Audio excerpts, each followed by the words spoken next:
kulanti wacan wanaagsan saaxiibayaal ku soo dhawaada barnaamijka caafimaadka oo waqtigan oo kala aad ka daawataan Astaan TV magacaygu Cabdiraxmaan Daahir Gutaale.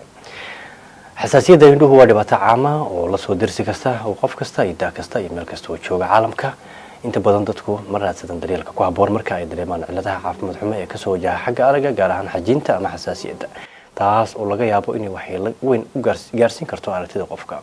Haddaba xajiinta ama xasaasiyadda indhaha ku yimaada maxaa asal u ah oo keena badanaa sidee lagu raadsan karaa daryeel caafimaad oo habboon oo sax ah maxay waxyaabo badan arrimahaasi gacanta ka geysan kara iyo xiriirka ka dhaxayn kara habdhaqankeena iyo waliba cilladaha markaasi inta badan keena xajiinta indhaha ayaan barnaamijkeena ku faaqidi doonaa maada ka gaartay waxaa noogu martay barnaamijka Dr. Cabdisalaan Axmed Maxamed Gacal oo ku takhasusay cudurrada indhaha iyo qalinkooda kana howlgala isbitaalka Mulago ee dalkaasi Uganda sidoo kalena darajada heerka master ee jaamacadeed ka wada wadankaasi Uganda gaar ahaan qaybta cudurrada marka indhaha iyo qalinkooda sidoo kalena ah gudoomiyaha hay'adda daryeelka aragga ee Soomaaliyeed magaceeda loo soo gaabiyo Sofiko dhakhtarka waxa uu nooga jawaabi doonaa mowduuciinan aan dooranay iyo waxyaabaha badan ku saabsan cilladda caafimaad xumo ee xajiinta indhaha mar kale ku soo dhawaada barnaamijka caafimaadka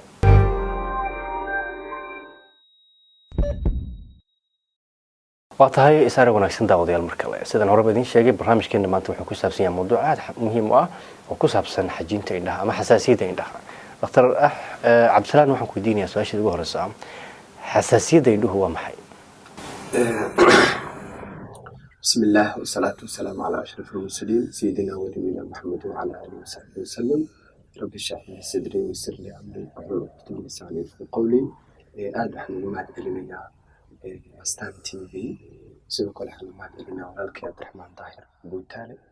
oo barnaamijkan daadihinaya insha Allah waxaan rajaynaynaa inaan meeshan ku falanqeyno mowduuca aan isdhihi karo mowduuc ugu muhiimsan oo indhaha ku dhaco oo bukaanada loogu yimaadaan marka waana xasaasiyadda oo indhaha runtii su-aasha weydiisaa xasaasiyadda sida uu yahay dhammaan waxay ku dhici kartaa jirkoo dhan ay ku dhici kartaa laakiin waxaan isla fiirinaynaa insha Allah xasaasiyadda isbishaari ku dhacda indhaha xasaasiyadda markii laga hadlo waxa waaye xasaasiyaddu waa wax markii jirkaaga soo galo oo jirkaaga ka falcelin uu ka falcelinayo marka waxaasi waxaa keeni kara wax ka yimaada banaanka pathogen banaanka ka yimaada ama waxaa keeni kara wax jirkaaga ku jiro marka waa wax internal and external ah marka wax internal inta badan waxa waaye jirkaaga inuu u fahmo wax meesha ku yaala yani maaragtay inuu u fahmo wax khatar ku ah oo isla markiiba uu weeraro marka taas oo aan dhihi karna marka waxay keeni kartaa yani maaragtay inay indhahaasi ku dhacdo dadku sidee ku qaadan xasaasiyadda indhaha xasaasiyaddu inta badan waxay ku qaadan karaan dadku ku kala duwan yihiin xasaasiyadda marka laga hadlo xasaasiyadda wax ugu badan horta oo keeno qofba waxba ku qaadi karaa qof xasaasiyaddu wuxuu ku yahay daawooyinka uu ku yahay qof xasaasiyaddu wuxuu ku yahay cuntooyinka uu ku yahay qof xasaasiyaddu wuxuu ku yahay sunbarafumiska qofka markuu isticmaalo marka cuntooyinka qaar waxaa la sheegaa ilaa maaragtay 6 cuntaa la sheegaa inta badan oo qofka markuu bukaanka noo yimaado lagala taliyo ama la weydiiyo marka waxa ugu badan waxa waaye bukaanka waxaa la weydiinaa digirta ka waran markaad cunto sida xaalkaaga uu noqonayaa isla markiiba bilaabaysaa cunno bilaabaysaa waxaan kaloo aan weydiinayaa maaragtay ka waran kalluunka ama fiishka waxa loo yaqaana sidoo kale waxaan weydiinaa how about markii oo yani barafuun ama agta adiga aad isku buufiso ama aad soo gasho qol barafuun lagu buufiyo oo kale maxaad dareemaysaa inta badan marka qolka markii barafuun lagu buufiyo qofka markuu soo galo inta badan waxa waaye sneezing ku bilaabanaya sneeze qofka markuu ku bilaabo automatically hindisi ayaa ka wada hindisi ka wada qofka markuu ku bilaabo raabino inuu gacmihiisa inta badan adeegsado sidoo kale waxaa kaloo inta badan destiska macnaha yalaha boorka oo kale that's why meesha aad ka shaqeynayso goobta ama meesha aad jiifanayso sidoo kale somehow yani nadiif tahay oo wax adiga maaragtay ku wanaagsan inaad yani maaragtay aadan yani inaad develop garayso macnaha inuu kugu dhaco xasaasiyadda kugu dhaco waayahay inta ugu badan waa intaas sidee haddaba lagu gartaa calaamad ahaan inta badan wuxuu ku dhacaa horta indhaha markaan ka hadalno si guud markaan ka sheegno inta badan waxaa waaye wuxuu ku dhaca baarka kore isha baarka kore iyo baarka hoose iyo qayb waxay leedahay waxa loo yaqaano isha qaybta cadaanka ah afka qalaad loo yaqaano iskaleerada iyo qaybta madowda oo loo yaqaano cornea ama waa qaybta yani aan dhihi karta 60% waxay gudbisaa iftiinka marka inta badan waxay ku dhacdaa marka baarka kore baarka hoose ma sometimes waxay ku dhacaysaa yani qaybta cadaanka ah ay ku dhacaysaa taas markii waxay keenaysaa qaybta cadaanka haddii ku dhacdo in yani maaragtay caabuq oo meesha madowda qaybta madowda ay soo gaarto marka inta badan markay qaybta madowda ay soo gaarto yani waxay u baahan tahay yani maaragtay waxay u baahan tahay meesha madowda la bedelo marka loo yaqaano cornea transplant in la bedelo marka sidoo kale calaamadaha ugu muhiimsan oo bukaanka noogu yimaada waxaa ka mid a cuncunka ka mid ama afka qalaad lagu dhaho itchinka cuncunka ka mid a sidoo kale waxaa kaloo ugu muhiimsan waxaa waaye bukaanka wuxuu leeyahay iftiinka ay dhibaayo uu leeyahay oo afka qalaad lagu dhaho ama yani maaragtay photophobiyada iyo wixii iftiinka ay dhibaayo uu leeyahay waxaa kaloo ugu muhiimsan oo bukaanka uu ku leeyahay yani ilana iga socoto ama waterinka ujeeda ilana iga socoto wax ugu badan horto bukaanka ka cawdo waayo marka calaamadaha ugu badan aan sidii karo waayo bukaanka markuu ku yimaado oo qaba allergic oo ka cabanayo waxaan ognahay indhuhu inay yihiin hormuudka nolosha aadanaha sinaba aan looga maarmin kana mid yihiin muxuunkii lahay dadka uu siiyo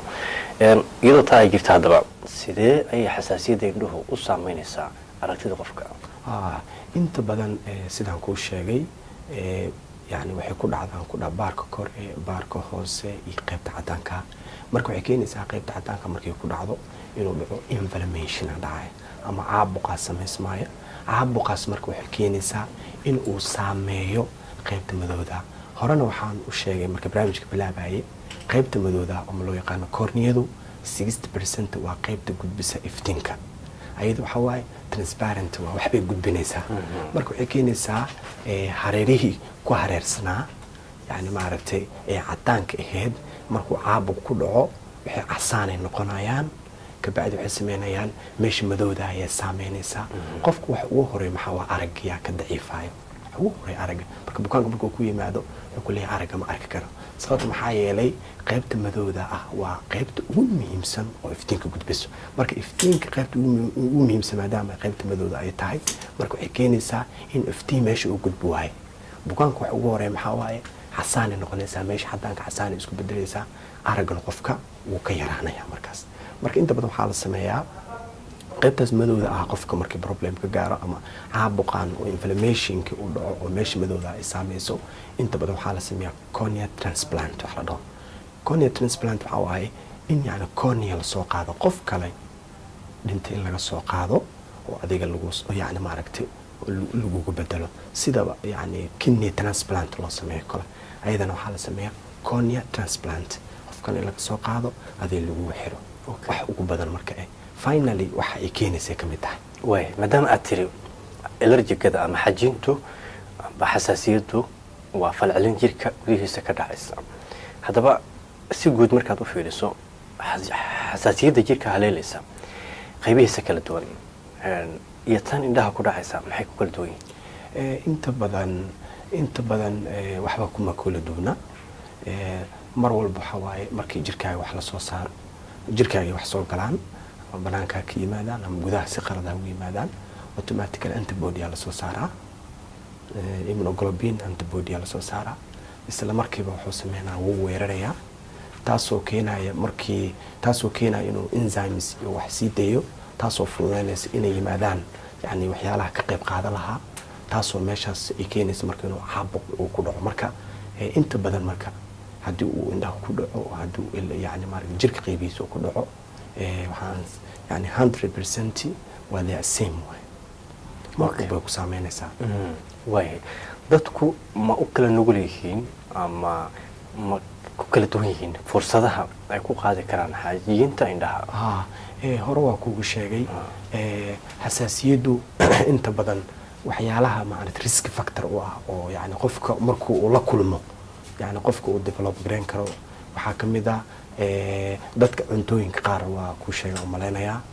sidoo kale dastiska boorka oo kale salahan haddii aad ku nooshahay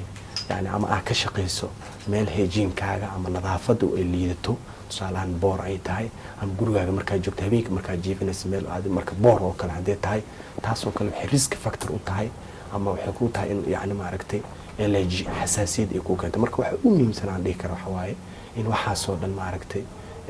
haddii yani maaragtay meesha aad ku nooshaa inaad nadiifiso inaad fahantid yani maaragtay waxa adiga allergy ah ku tahay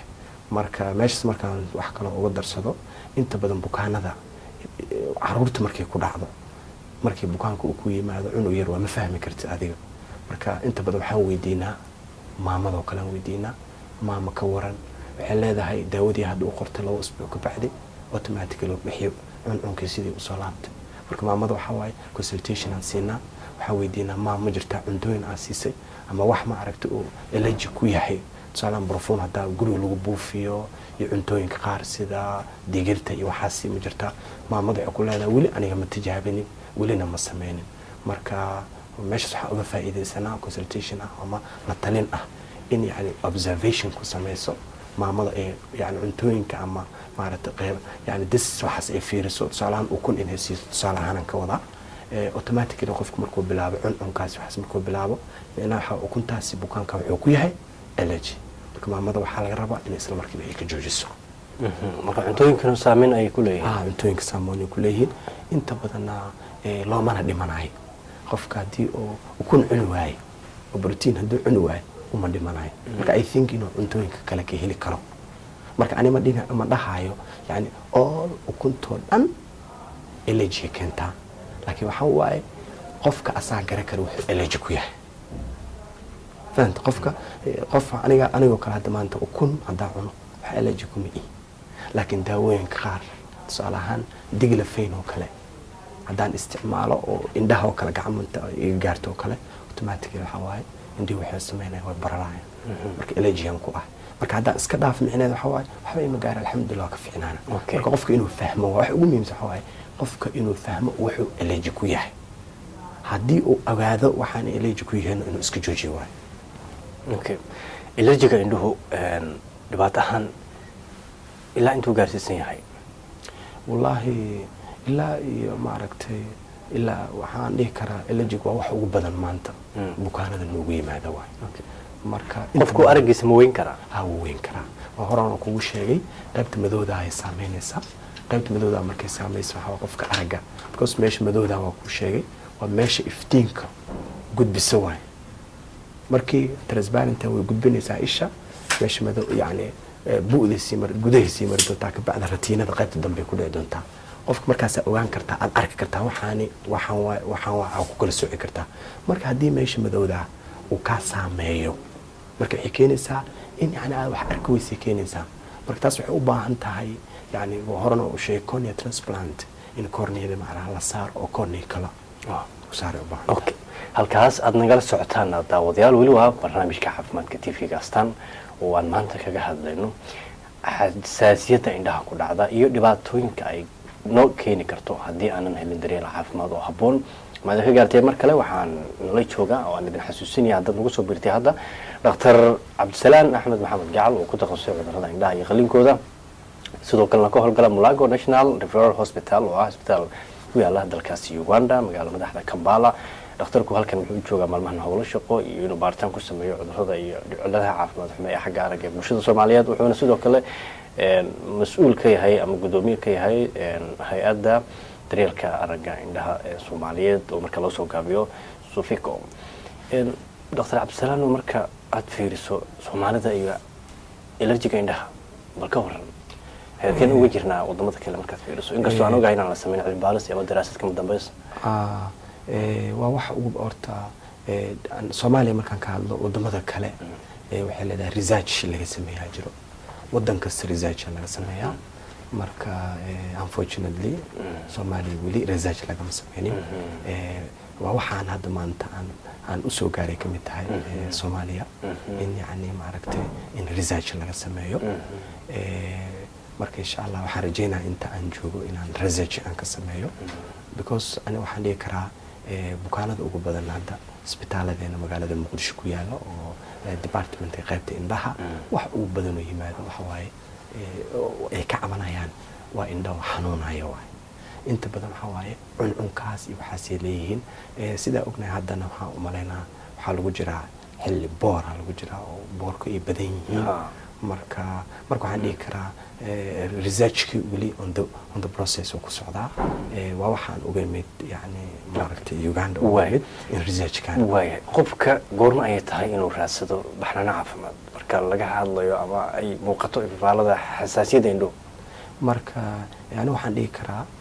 marka koobaad oo waxaas aad la kulanto oo aad bilowdo ismarkiiba maaragtay calaamadihii hore u sheegay oo ahayd in yani maaragtay cuncunka u bilowdo cuncunka marka waxay keenaysaa in meesha gududato in yani iftiinka uu ku dhibo marka waxaan qabaa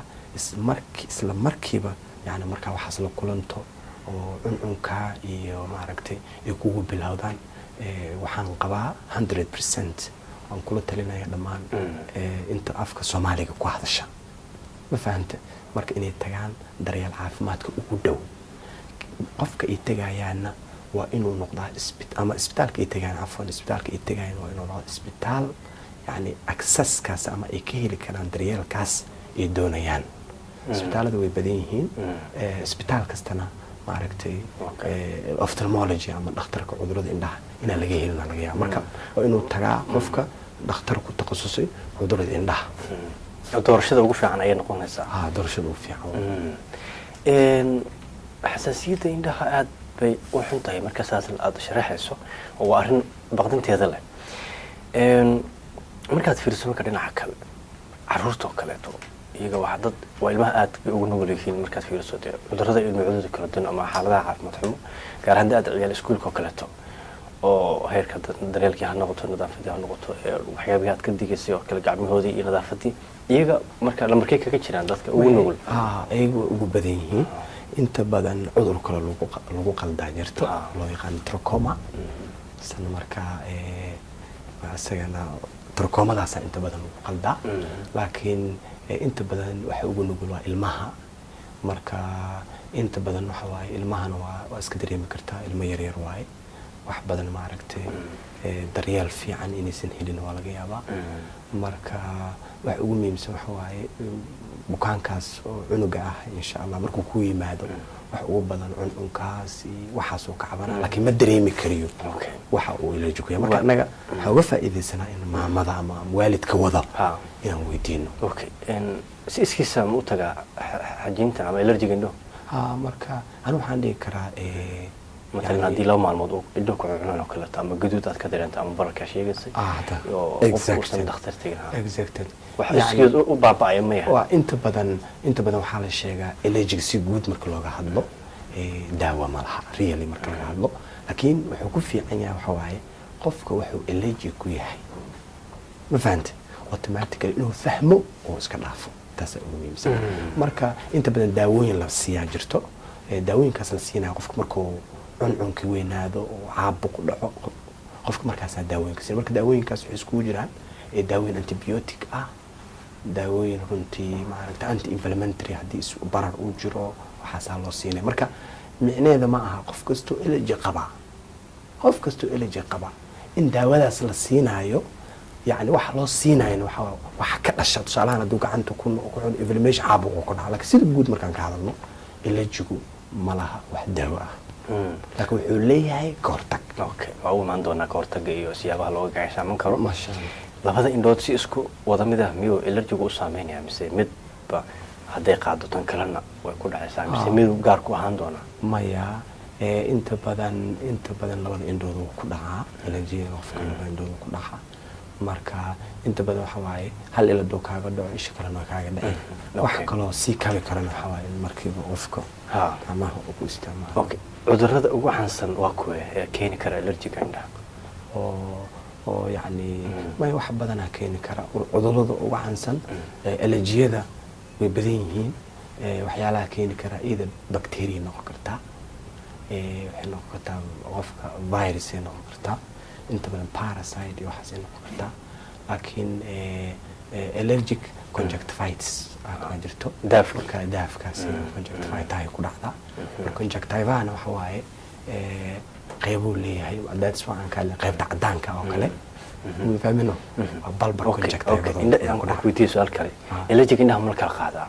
ya dadku isku gudbin karaan allergic indhaha haddii qofka naga mid uu soo galo goobtan ama sana salaamo ama nala fadhiisto ma qaadayna may qofku markuu yani markii inflammation uu yimaado caabuq markuu yimaado farayaa la gelay qofku maxaa raabilo sameeyay oo xuqa waxa ka imaanaysa discharge waxaas ka imaan marka maxay keenaysaa marka yani in qofka gacantiisa iyo qofka kale uu gudbiyaa dhici karto hab dhaqan aan sameeyno ama caadooyin dadka ay sameeyaan oo fududeyn kara in xasaasiyadda indhaha ay dadku qaadaan ma jiraan ha noqoto in maaragtay lindhanaan indhihii lagu xoqo saabuunadan iyo waxyaabaha dadka qaar waxay yiraahdaan markii ishu cunto kale lindhanaan aan ku marinaya waxyaabahaas ma cilmiyana ma sax ma cilmi ma aniga sax ila ma aha yani waana arkay bukaana qaar kamid oo yimid oo idaheen macnaha xasaasiyadaasi waxaas markaan dareemay isla markiiba liinaan jeexday oo ku shubay somehow relief aan ka dareemo leeyahay laakiin wax yar marka la joogo wuxuu bilaabaa cunkii waaba kasii daraaba ilaa ay ishu noqoto marka dambe maaragtay yani casaan ay noqoto oo ay barartii keenaysaa marka dambe markaasoo bukaankaa soo socda ku imaana marka historyga ka qaadid meesha uga faa'iidaysay ma jirtaa waxyaalo kale aa ku shubtay wuxuu ku leeyahay yani leen iyo waxbaan kusoo shubay shalay iyo xalay waxbaan kusoo shubay marka laakiin wax scientific kala proofa oo cad ma jiro qofka markuu leen ku shubo inuu relief ka helayo bal waxaa kaloo jirta miyaa walaac laga qaba arrintaas inay dhibaatada uga sii dari karto yani u keenaysaa ishini yani maaragtay caabuq inuu sii bato inflammation sii dhibaato kale sii dhalato oo waxaad leedahay hadiiba lindhanaantu ay ku filan tahay xalinta indhaha bomatooyin iyo kiniinyaal lama soo saareenba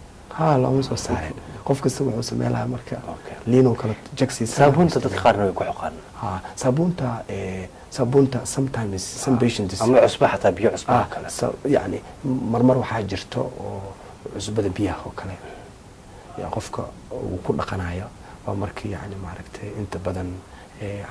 caabuq markuu dhaco discharge badan oo wax ka soo baxaya jira waxaas markay soo baxayaan qofka marka waxaa leedahay xoogaa yar cusbo biyina ku shubata xoogaa yar subaxdii ku dhaqo insha allah intuu qofku sameyn arrimaha noocaasa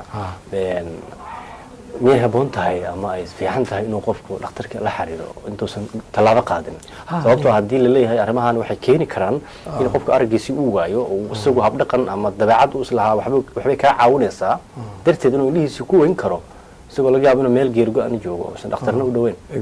marka maxaad leedahay arrintaas aniga waxaan kula talinahaa bukaanka marka automatically uu dareemo barnaamijkaas horta wax ugu muhiimsan waxaa jirto lanaan sameeyo waxa waaye qofka inuu nadaafadda ku dadaalo at least tusaale ahaan indhihi waa ku cuncunayaan maho cuncunka hataa gacmahaaga ugu darta ka war gacmahaaga nadiif ahayn maxaa dhacay qofka ugu sii daraa at least inuu gacmaha ka dhaafo qofka waa cuncunta maho at least inuu biyo yariisto oo kululeysto biyo yar oo kululeysto insha allah ama mara yariiso qaato ishaska saan u maray faanto caadi yani marka waxa la diiday in gacanta qofka uu la galo waxaan oo qofka uu la galo subaxdii oo kale bukaanku wuxuu kugu imaana waxa ishu guduudato kugu imaana ama caabuqan inflammation inuu ku dhaco taas maxaa keenay wixii marka jirka yani indhihiisu problemka uu qabsay isla markiiba gacmihii u adeegsaday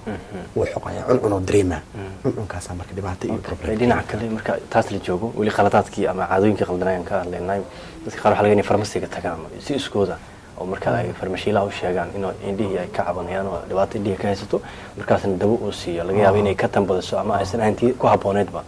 marka taas meeshaan waa uga faa'iidaysan doonaa waa ka qaran laha ku siiyo runtii indhaha markay ku xanuunaan aniga waxaan qabaa 100% yani inaad u tagtid dhakhtar ku takhasusa indhaha kuuna qoro daawo dhakhtar uusan daawo ku qorin oo indhaha oo ophthalmologist nin ah oo dhakhtar ku takhasus cudurrada indhaha hadduusan daawo kuu qorin ani waxaan qabaa indhahaaga ayaa ku weynaysaa way jiraan dad iska tegay farmashiyaasha iska tagayaan ninka farmashiyaa gadaaya macnaha inuusan aqoon badan lahaynaa laga yaabaa mana garanayo just waxa waaye daawadiga meesha soo dhigtay qof kastoo u yimaado wuu ka gadayaa marka isagana waxaan hadda tala aan siinaya waxa waaye waxa wax ku gadaya ha noqdo prescription warqad qoran rajeeto exactly oo lagu dhahay yani bukaankaani yani fahamtay waxaasoo qaba yani maaragtay daawadan taas bas marka u ogolaan karo ogolaanshiya dhakhtar bas ay ku siinayaan laakiin inuu qofka farmashiyo inuu iska tago uu dooniyo indhaha cunaaye daawo iska kasii khatari ku keenaysa indhahanu waa shay ugu muhiimsan ugu qaalisan ka mid ah marka waxa laga yaabaa hal maalinba inaad ku weydo daawada farmashiyo ka soo qaadatay habeenkaa tagtaa ku shubta waa halis weyn sidee loo baaraa haddaba allergiga indhaha sidee loo baaraa marka la rabo in la xaqiijiyo la hubiyo waxaan inay yihiin allergic waxa ugu muhiimsan waxa waaye qofka waxa uu ka cabanayo calaamadaha lambar 1 waxa ugu muhiimsan waa calaamadaha inta badan waxaa kaloo la sameeyaa historygaasaa la qaadaa qofka wuxuu allergic ku yahay first calaamadihii qofka uu ka cabanayay history ka qaadaysa saddex waa physical examination oo sameeyay physical examinationka inta badan waxa waaye bukaanka physical examination waxa isliilaama la isticmaalaa isliilaamkaas qofka lagu fiirinaa baarka koraa laga gedinaa waa la fiirinaa kuuskuusyo meelihiin fahmino maadaama horan aan kugu sheegay wuxuu ku dhaca baarka kore baarka hoose marka waxa laga fiirinaa yani nabaro isoo kuuskuusan oo gudguduuda waxaas ka fiirinaysaa marka calaamadaha iyadana sidoo kale lagu garanayo ka mid ah laakiin bukaan kasta ku yimaada haddii ophthalmologist aad tahay first you have to confirm waxa xaqiijinaya qofkaana aragiisa uu hore waa aragga waxa VL isticmaala jirto qofka bukaanka baranka la fadhiisina chart shahdi qofka ala ishi aragtay daboola leh waa la fiirina waa la xaqiijinaa qofka ma saameystaa waxa ku ogaanaysaa allergigan qofka bukaankan qabo in yani side effect finally qofka inuu develop gareeyay wax aragiisa saameeyay kabacdi waxa sameynaysaa history ka qaadanaysaa kabacdina yani maarad examination ka sameynaysaa taas ku ogaanaysaa habka ka hortaga aanu nimaano sida ugu wanaagsan oo looga hortagi karaa xasaasiyadda indhaha waxa lagu hortagi karaa inta badan waxa waaye yani maaragtay cuntooyinka aad cunaysid inaad ku feejigan tahay ama aad ogtahay waxa yani aad ku tahay allergiga number 2 labo يعني hygiene kale noloshaadana inay wax iska bedelaan rabaa inaad tahay qof smart ah qof yani maaragtay qurux badan oo nadaafadda iyo maaragtay ku dadaala inta badan meesha aad jiifanayso anu arkay research inta badan aniga marka imid hadda aan bilaabayaa jiro oo aan sameynayaa jiro dadku goobta aad ku nooshahay way boor badan tahay boorkaas oo kale maaragtay iska nadiifisid meel ugu mid hygiene kale qof smart inuu noqoto qof nadaafada nisfi min al-iimaan Soomaalidan waa tiraan ka dhex galay ruskagna waa doqonnimo aradna waa dan masha marka wax ugu muhiimsan waaye qofka marka nadaafada iyo haduu ku dadaalo inuu fahamsan yahay waxaani inay allergy ku yihiin that's nadaafada guud iyo mid gaar labada gaar qofka inuu smart qofka inuu yahay maaragtay oo nadaafadiisa uu ka taxadiro okay doodii waad ka hadashay waxaad kaloo ka hadashay nadaafadii iyo muhiimadda ay u leedahay ka hortagga xasaasiyadda indhaha bal waxaad ka warantaa daawada marka la dad nagu laabato daawadaas daawooyinka qaar qofka allergy ku yahay marka qofka wuxuu allergy ku yahay yani si guud markaan ka hadlo qofka wuxuu allergy ku yahay inuu iska dhaaf ha ahaato daawo yani maaragtay allergy ku yahay ama wax maaragtay cuntooyinka qaar marka waxaa la rabaa waxa uu muhiimsan waxa waaye qofka inuu ku baraarugsan yahay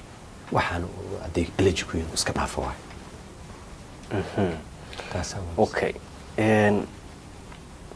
si guudna waxa waaye allergyguna si guud markaan ka hadlana daawo ma leh laakiin marka qofka uu yani xoqidda uu badiyo caabuqaas u dhaco inflammation u dhaco isha ay guduudato ama ay bararto qofka markaas daawooyin la siinaya inta badan daawooyinka la siiyo waxaa kamid ah antibiotic la siinaya anti inflammatory hadii bararkaas uu yareeyo inta badan waxaa kaloo la siiyaa waxa loo yaqaan natural tearka oo dry eyes indhahaas sidoo kale waa la siiya waxa ugu muhiimsan waa qofka waxaa kaloo dhahaa biyo kuleel subaxdii oo kale ku dhaq subaxdii oo kale hal jeer maaragtay biyo waam ah yani ku dhaqna waa loo sheegaa bukaanada inta badan nadaafadaada ku dadaalna way talada ugu dambaysa marka daawadaashaas in la noqon iyo dadka dawooyinka iibiya oo aad sheegtay inay arintan qaarkood laga yaabo inay qayb ku yeeshaan ama kaalin weyn ku leeyihiin insha Allah ana waxaan ku talinayaa qof kasta inuu ogaado wax allergy ku ah labo allergy si guud daawo ma laha hadii aad develop gareyso oo mug ku dhacdo allergy waxa ugu horeeya aad u tegaysa ha noqdo dhakhtar ku takhasusay cudurrada indhaha in aysan noqonin inaa aado automatically yani pharmacy ka soo gadato daawada pharmacyleyda waxaan leeyahay marka ayagana taa aan siinayaa pharmacy haddaa tahay please ha ka gedin daawo aan rajeeto ku qorneen qof yani indha xanuunaya ha ka gedin taasna waa talo guud qofka ha arko rajeetada ha fiiri rajeetada waxa ugu qor ha ka gado laakiin waxa aan rajeeto ku qorneen qof bukaan hadduu imaad indhihi oo ka cabanayo yuusan daawo u qorin waa waxyaalaha ugu badan ee khatarta keeni kara qofka inuu ku waayo indhihiisa وماسني هيدا وديالكاس wuxuu dhakhtar Cabdisalaam Axmed Maxamed oo markaa ku takhasusay cudurrada indhaha isla markaana ah gudoomiyaha hay'adda aragga Soomaaliyeed loo soo gaabiyo Safiko daawadayaal barnaamijka caafimaadka oo aan ku soo qaadanay toddobaadkan xasaasiyadda indhaha iyo waxyeeladeeda ay u geysan karto aragtida inta ayaan ku soo gabagabaynaynaa inta dib dambe barnaamijka lamid ah wada u doono sidaa iyo nabadgelyo